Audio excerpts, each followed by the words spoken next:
বিশ্বাস হয় এটা আজকের ভিডিও।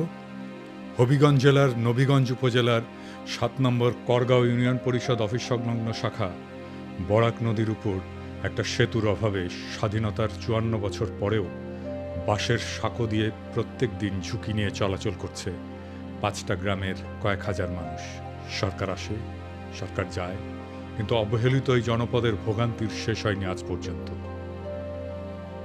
নির্বাচনের সময় নেতারা প্রতিশ্রুতি দেন, ক্ষমতায় যাওয়ার পরপর যথারীতি সবাই ভুলে যান অবহেলিত এই জনপদের কথা।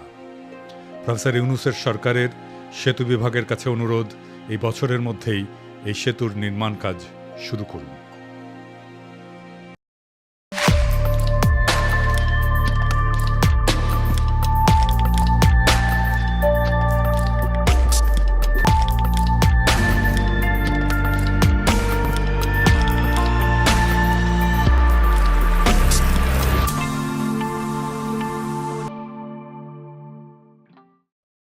স্যার জাফর ইকবাল একটা স্কেল বাইর করেছিল, মুক্তিযুদ্ধ স্কেল। এই দিয়া উনি রাজনীতির সত্য মিথ্যা বিচার করতেন আর কি। ইদানিং নতুন একটা স্কেল বাইর হয়েছে, এই স্কেল দিয়া আমরা বাংলাদেশে কারা কারা ইন্ডিয়ান লেসপেন্সারি করতেছে সেটা বাইর করে ফেলতে পারবো। সেই স্কেলটা কি? সবাই ভাবিচ্ছে আচ্ছা কয় না কেন দাদা, এত সহজ একটা স্কেল পামো, মেড ইজি হয়ে যাবে সব কিছু, ভালোই তো। কমু খারান, আপনি কয়েকদিন থেকে শুনতেছেন না, যখনই আমি কই বিএনপি ইন্ডিয়ার কোলে গিয়ে উঠছে, তখন বিএনপি ওয়ালারা এসে কয় জিন্দেগি বিএনপি ইন্ডিয়ার কোলে উঠতেই পারে না। ইন্ডিয়া কারে কয়? আমরা তো চিনিই না। এইসব অপপ্রচার করিস তুই শালার রয়্যাল এজেন্ট। তারপরে বিএনপির লোকটা মূর্খ হইলে কবে মালওয়ানের বাচ্চা, আর ডাবল ড্রপ আউট কচু খেতে হইলে কবে কাফের। কিন্তু আজকে এমন কিছু প্রমাণ দিব একেবারে চালচালাইয়া বুঝে যাবেন বিএনপি কার কোলে উঠিছে। শুধু তাই না, বিএনপি একেবারে খাপে খাপ মমতাজের বাপের মতো ক্ষমতায় যাওয়া আর ক্ষমতায় থাকার জন্য আওয়ামী লীগের টেমপ্লেট ইউজ করেছে। আমি গত এপিসোডে কইছিলাম ইন্ডিয়া বিএনপি বুঝাচ্ছে ইসলামপন্থীরা বাংলাদেশে শক্তিশালী হচ্ছে, দেশের মানুষ ব্যাপকভাবে ইসলামের দিকে ঝুঁকিচ্ছে, তোমরা একা সামলাইতে পারবে না, এটা খাইছে বিএনপি। এখন বিএনপিওয়ালারা কবে ইন্ডিয়া যে বিএনপি করছে আপনি জানলেন কেমনে? আপনি কি উঠে হাজির ছিলেন? না ছিলাম না, কিন্তু বুঝেছি, করে বুঝেছি, এটাই শিখে দিই আপনাকে, চাইনিজ বুদ্ধি। আপনি যদি কারো ফেটে দেন না, তাহলে দেখবেন ও বাইরে হয়ে স্যাগায় হাঁটিচ্ছে। তার মানে আপনি যদি কারো স্যাগায় হাঁটতে দেখেন তাহলে বুঝবেন ওই গড়া গেছে, বুঝছাও? এইবার আসেন দেখি ইন্ডিয়ার খাস লোকেরা বাংলাদেশে কি করছে। বিএনপির সাথে বামেগের ঐক্য হয়েছে, বিএনপির সাথে বামেরা থাকবে, রাজপথে নাকি আন্দোলনও করবি, মাশাল্লাহ। কিন্তু এম এম আকাশ সবচেয়ে গুরুত্বপূর্ণ কথাটা কয়ে ফেলছে ফসাদ কইরা। সে কইছে যে বিএনপি এবং বামসোট প্রতিক্রিয়াশীল শক্তিকে সুযোগ দিতে নারাজ। তো এই প্রতিক্রিয়াশীল শক্তিকে বাংলাদেশের সাধারণ মুসলমান দেখেন কি করছে। মনে হচ্ছে বিএনপি ও বামজোট উভয় বর্তমান দক্ষিণপন্থী প্রতিক্রিয়াশীল ধর্মীয় শক্তিগুলোকে আরও সংগঠিত হওয়ার সুযোগ দিতে নারাজ। এবার বুঝেছেন তো, সব ইন্ডিয়ান লেসপেন্সার এক হইছে। বামেরা কেন এতদিন পরে ঐক্য করে? এই যে নৌকা লাঙ্গল ধানের শীষ সব সাপেরই একই বিষ, এটা কার স্লোগান? CPB slogan. এখন বিএনপির সাথে ঐক্য করার জন্য দেওয়ানা হয়ে গেছে সিপিবি বামেরা। দেখি যাও কোন হারবাল খাইছে, কলিকাতা হারবাল খাইছে। তারা কইতো বিএনপি নিজেই মুক্ত বাজারপন্থী, বিএনপি আওয়ামী লীগের মধ্যে শ্রেণীগত কোনো পার্থক্য নাই, তারা মুক্ত বাজারে বিশ্বাস করে। করে তারা বলতো আওয়ামী লীগ বিএনপির বাইরে, জোট মহাজোটের বাইরে একটা বিকল্প শক্তি চাই। এখন কেন ঐক্য চায় বিএনপির সাথে? তারা হরতাল ডাকিছিল, মানে সিপিবি, সেটা বিএনপি হ্যাংলার মতো সাপোর্ট দিছিল, প্রায় দেয়। সাপোর্ট দিলে তো ভালোই, আমাকে একজন যদি সাপোর্ট দেয় তাহলে তো ভালোই। কিন্তু সিপিবি কয় আমরা কি বিএনপির সাপোর্ট চাইছি? চাই নাই তো। রামপালে কয়লা ভিত্তিক বিদ্যুৎ কেন্দ্র নিয়ে একটা আন্দোলন করেছিল বামেরা, আমি তখন সিপিবির। তো সেই রামপাল পর্যন্ত লং মার্চে গেছি, সেই লং মার্চে বিএনপির নেতাকর্মীরাও ছিল, চান্দাও দিচ্ছে, আমি নিজে চান্দা তুলিছি বিএনপির অনেক লোকের কাছ থেকে। তো আওয়ামী লীগ থেকে কইছে বামেরা বিএনপির সাথে ঐক্য করিচ্ছে, তো সাথে সাথে লাভ দিয়া কয়া উঠছে আনু মোহাম্মদ বিএনপির সাথে ঐক্যের প্রশ্নই ওঠে না। দেখে যাও এখন কেন বিএনপির সাথে ঐক্য হয়? এই এম এম আকাশকে সে শেখ হাসিনার আমলে লিখেছিল সমকালে, এর জন্য কলে আমি সিপিবি থেকে বহিষ্কার হই। আমার কোনো রাগ নাই, মানে আমি কইছিলাম ওরে বহিষ্কার করতে হবে, তা উল্টে আমি বহিষ্কার হয়ে যাই। সে লিখেছিল তবে ঘটনা যাই ঘটুক, প্রগতিশীল মুক্তিযুদ্ধের পক্ষের শক্তির এক্ষেত্রে যা করণীয় সেটা হচ্ছে 1971 সালের পরাজিত প্রতিক্রিয়াশীল সন্ত্রাসী শক্তিকে যদি আওয়ামী লীগ রাষ্ট্রীয় বল প্রয়োগ করে দুর্বল এবং নিঃশেষিত করতে পারে, তাতে বাগড়া না দেওয়া। বুঝেছাও এই প্রতিক্রিয়াশীল শক্তি কে, ধর্মীয় শক্তি কে, এটা বুঝেছাও? ওই তো কইছে, তাই না? এই সেই ইসলাম বিদ্বেষী আকাশ যে বাংলাদেশে মাদ্রাসা ছাত্র আর ইসলামপন্থীদের রাষ্ট্রীয় শক্তি মানে ডিবি, র্যাব, ডিজিএফআই এগুলো দিয়ে নির্মূল করতে চেয়েছিল, এদের জন্য আয়না ঘর হয়েছে। তার সাথে বিএনপি ঐক্য করে কার পিড়িতে? যে ইন্ডিয়া বলে আওয়ামী লীগে যদি না থাকে বাংলাদেশে আমাদের কোনো বন্ধুই নাই। সে ইন্ডিয়ার বন্ধু হইল কেমনে? হ্যাঁ, ওরাই কইছে যে দলের সাথে ভারতের সম্পর্ক ঐতিহাসিক, মানে আওয়ামী লীগের সাথে। আওয়ামী লীগ নিজের ওয়েবসাইটে ট্যাঙ্গে রেখেছে, দেখিছে আও কইছে আমাদের সাথে আওয়ামী লীগের সম্পর্ক ঐতিহাসিক। এবার দেখেন আওয়ামী লীগ কি কয়, শুনেন। Well, you know, India is a great friend of Bangladesh. 1971, they supported us, and also 75, they gave shelter. ভারতকে যে দিয়েছি সেটা ভারত সারা জীবন মনে রাখবে। আপনাদের এই দান কোনোদিন আমরা শোধ করতে পারবো না। আমাদের সম্পর্ক ভারতের সাথে যেটা ঐতিহাসিক, যেটা আমাদের রক্তের সাথে সম্পর্কিত, আর চায়নার সাথে আমাদের একটি অর্থনৈতিক সম্পর্ক। আগামী বছর আমরা 50 বছর পূর্তি উৎসব করব। আমাদের বিজয় ভারতের বিজয়, বুঝছেন? আমাদের উন্নয়ন ভারতের উন্নয়ন, ভারতের উন্নয়ন আমাদের উন্নয়ন। ভারত বাংলাদেশ মৈত্রী দীর্ঘজীবী হোক। আমরা ভারতের পক্ষ থেকে জয় বাংলা আমাদের ভারতের বন্ধুরা নির্বিঘ্নে বলে। আমি আমাদের আওয়ামী লীগের মন্ত্রীদেরকেও দেখেছি এদিক ওদিক তাকিয়ে থতমত খায়। কেন আমরা আমাদের এই বন্ধুদের জন্য সঙ্গে জয় বাংলা জয় হিন্দ বলতে পারবো না? আমি জানি না, আমি বললাম। এখন বিএনপি দাবি করলো যে তারা ভারতের সাথে সমমর্যাদার বন্ধুত্ব চায়, আমরা কেন বাকি থাকবো? তো গয়েশ্বর দাদা কইল বিএনপিও ভারতের সাথে বন্ধুত্ব চায়। আবার দেখেন এই যে ইন্ডিয়ান রয়ের স্টেশন কমান্ডার রাজেশ অগ্নিহোত্রীর সাথে বিএনপির স্থায়ী কমিটির সদস্য গয়েশ্বর চন্দ্র রায়ের কন্যা অর্পণা রায় এখন কি যেন লিখিচ্ছে, সাইন করিচ্ছে, দেশ বেঁচে দিচ্ছে বলে হয়, বুঝছাও? রয়ের লোকের সাথে গয়েশ্বর রায় পরিবারের কাজ কি? এবার আসেন দেখি এই বন্ধুত্ব হওয়ার পরে মির্জা ফখরুল কি কয়, শুনেন। ভারত আমাদের প্রতিবেশী, সবচেয়ে বড় প্রতিবেশী, আমাদের বন্ধু। আমাদের যুদ্ধের সময় 1971 যুদ্ধের সময় আমাদের সহযোগিতা করেছিল। আমরা ভারতের কাছে সবসময় প্রত্যাশা করি যে ভারত বাংলাদেশের মানুষের পাশে দাঁড়াবে। দেখেছেন দোস্তালি হয়ে গেছে কলে। যে বিএনপি গত ডিসেম্বরে কইছিল বাংলাদেশ নয় ভারতের বন্ধুত্ব হাসিনার সঙ্গে, তো এখন কি এলো? তো এখন জামাত দেখলো যে ট্রেন তো মিস হয়ে গেল, যাইতেছে, তো সেও কল সখী ধরো ধরো ধরো ধরো আমি কি তোমার পর? তা কইল বন্ধুত্ব চাই, সহযোগিতা চাই। ভারতের প্রতি জামাতের বার্তা। ইন্ডিয়া কিছু হইলেই জামাতিরে পুন্দায়, তাও হ্যাংলার মতো। ইন্ডিয়ার প্রেম ছাড়া ওদের চলে না। হ্যাঁ, ওই যে গান আছে না, হয়তো কিছুই নাহি পাবো তবুও তোমায় আমি দূর হতে ভালোবেসে যাবো। ওই করে দূর হতে ভালোবেসে যাবে জামাত ইন্ডিয়াকে, বুঝছাও? কিছু পাবে না। তারপরে এসে এখন প্রফেসর ইউনুসকে মোদি কইতেছে বাংলাদেশে কোনো নির্দিষ্ট দলকে সমর্থন করে না ভারত। হ্যাঁ, এই যে ভারতের ফেও ধরা, বন্ধুত্বের ফেও ধরা, দেওয়ানা হয়ে যাওয়া ইন্ডিয়ার বন্ধুত্বের জন্য, এটা কেন? ইন্ডিয়া বাংলাদেশে এমন একটা ধারণা তৈরি করেছে যে ইন্ডিয়া ছাড়া বাংলাদেশে কেউ রাজনীতি করবে পারবে না। ইন্ডিয়ার সাথে গুড টার্মসে না থাকলে বাংলাদেশে ক্ষমতা আসা যাবে না। ইন্ডিয়া আর্মি ঢুকে দেবে বাংলাদেশে, ইন্ডিয়ার নামে কাপড় নষ্ট করে ফেলে। এরা মনে হয় যে বজরং দলের এই পান্ডার কথায় ডরে কাঁপে, বুঝেছাও? শুনেন। বাংলাদেশ এবং পাকিস্তানকে সারা পৃথিবীর মানচিত্র থেকে আমরা মুছিয়ে দেব। বজরং দল হুঁশিয়ার করছে বাংলাদেশ পাকিস্তানকে। এবং আবারও বলছি, ভারতবর্ষ থেকে যারা পাকিস্তানের প্রেমী, যারা পাকিস্তানের গুণগান গাইছে, যারা গাইছে বাংলাদেশের গুণগান, তাদেরকে বলে রাখছি বজরং দল থেকে হুঁশিয়ার দিয়ে দিচ্ছি, আগামী দিনে তোমরা কিন্তু এই ভারতবর্ষকে ছাড়ো, এই ভারত মাতাকে তোমরা ছাড়ো, হাতে অস্ত্র তুলে রাখুন। পাকিস্তানকে কড়া ভাষায় জবাব দিতে হবে। অথবা ওই গদি মিডিয়ারে রংপুর হারসি টাঙ্গাং কাইটে নেওয়ার গল্প শুনে ডরায়। बांग्लादेश का ये वाला जो राज्य है इसका नाम है रंगपुर। ये रंगपुर जो है, अगर ये कब्जा हो गया रंगपुर जगह, तो काम खत्म हो गया। अगर हम इसको कब्जा कर ले तो ये पूरा बराबर हो जाएगा। हमारा जो पतला गर्दन था चौड़ा हो जाएगा। अब मोहम्मद यूनुस ये सब चीजों को समझो, वरना अगर ये कब्जा कर लिए तो कहानी खत्म हो जाएगा। চট্টগ্রাম যদি ভারতে চলে আসে তাহলে কিন্তু বাংলাদেশের জন্য শুধু নয়, গোটা পৃথিবীর যারা বে অফ বেঙ্গল বা বঙ্গোপসাগরকে দখল করার চেষ্টা করছেন তাদের জন্য ভয়ঙ্কর চিন্তার কারণ হবে। মালদ্বীপে কি এইটা মুইজু ক্ষমতা এসেছিল? নেপালে কি খড়গা প্রসাদ শর্মা ওলি ও কি ইন্ডিয়ার এটা ক্ষমতা এসেছিল?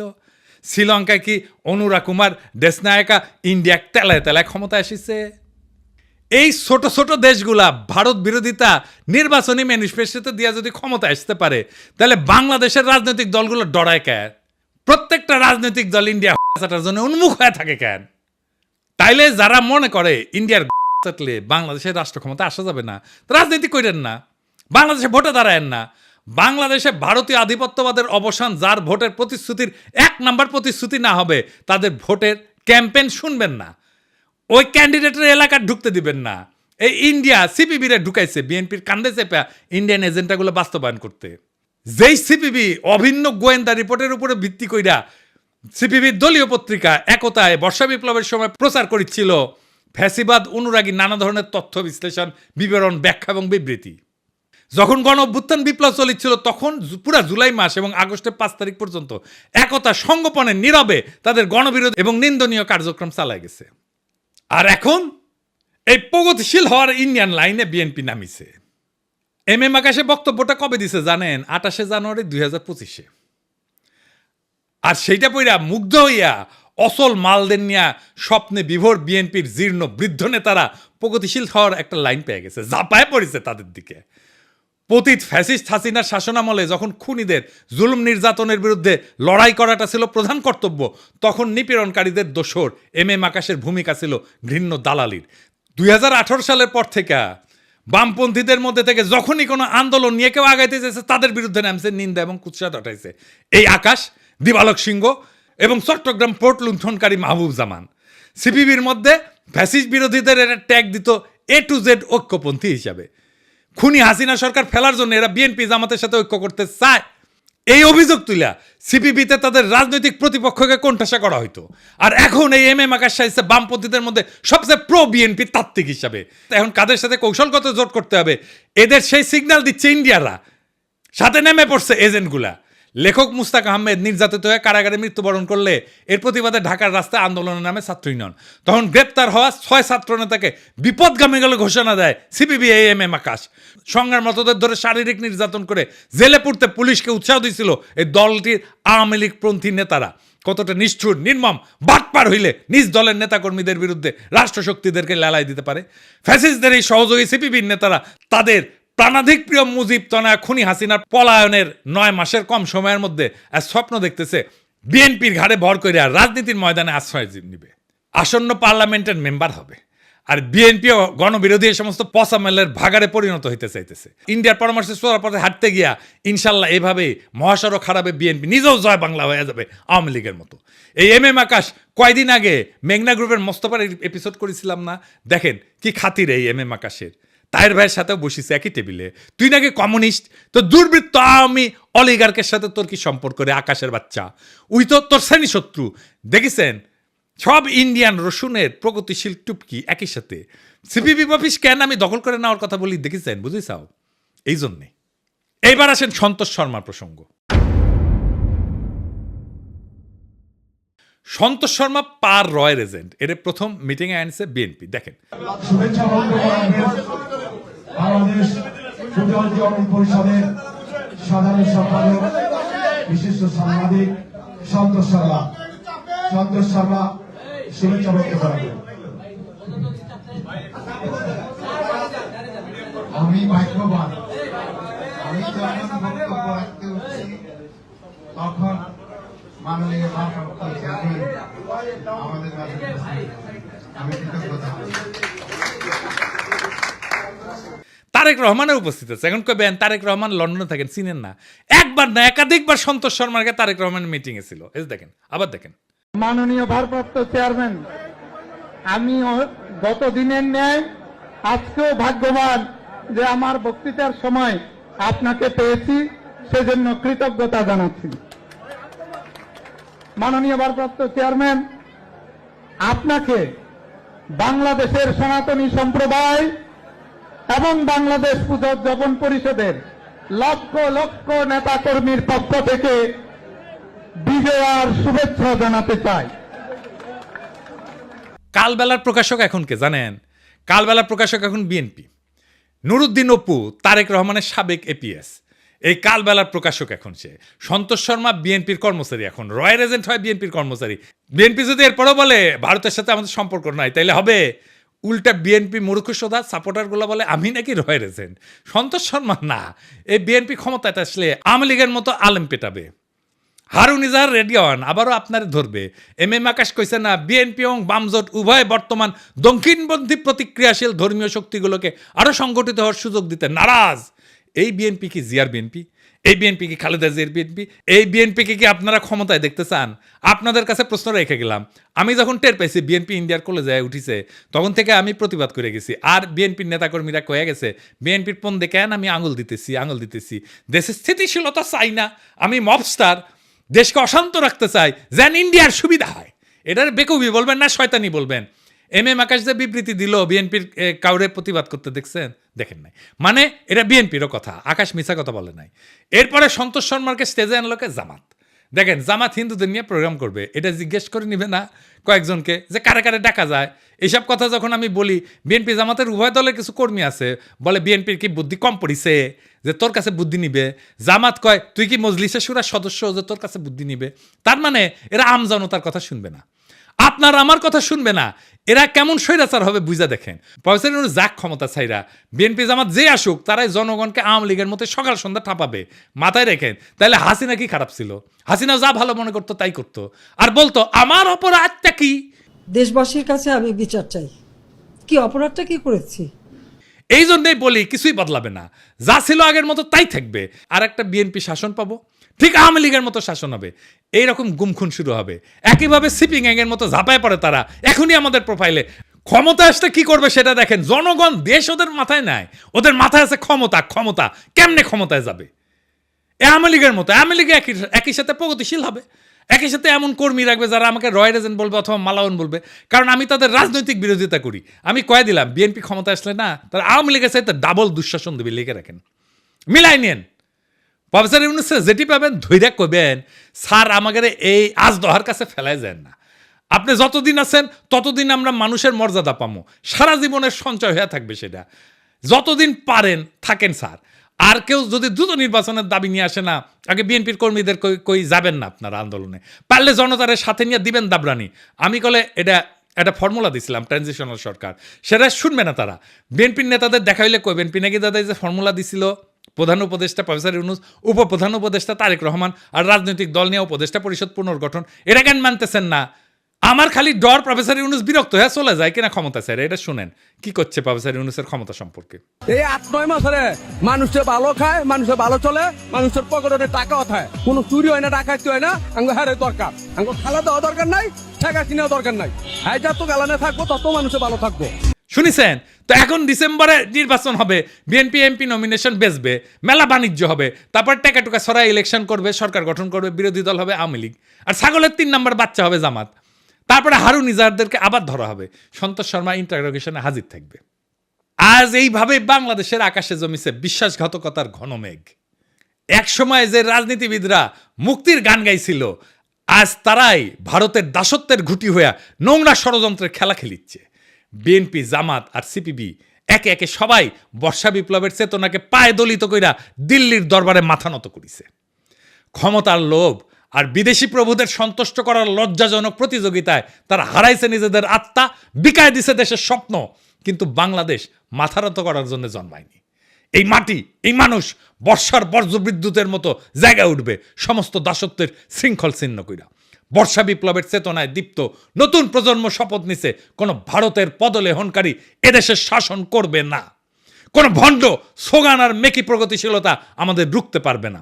আমরা ঘুমন্ত না, আমরা কেবল ঝড়ের অপেক্ষায়। আমরা বিজয়ের জন্য আগায় চলছি, বজ্রকণ্ঠে ঘোষণা দিতে বর্ষা বিপ্লবের চেতনা অমর হোক, ভারতীয় আধিপত্যবাদের অবসান ঘটুক, ইনকিলাব জিন্দাবাদ।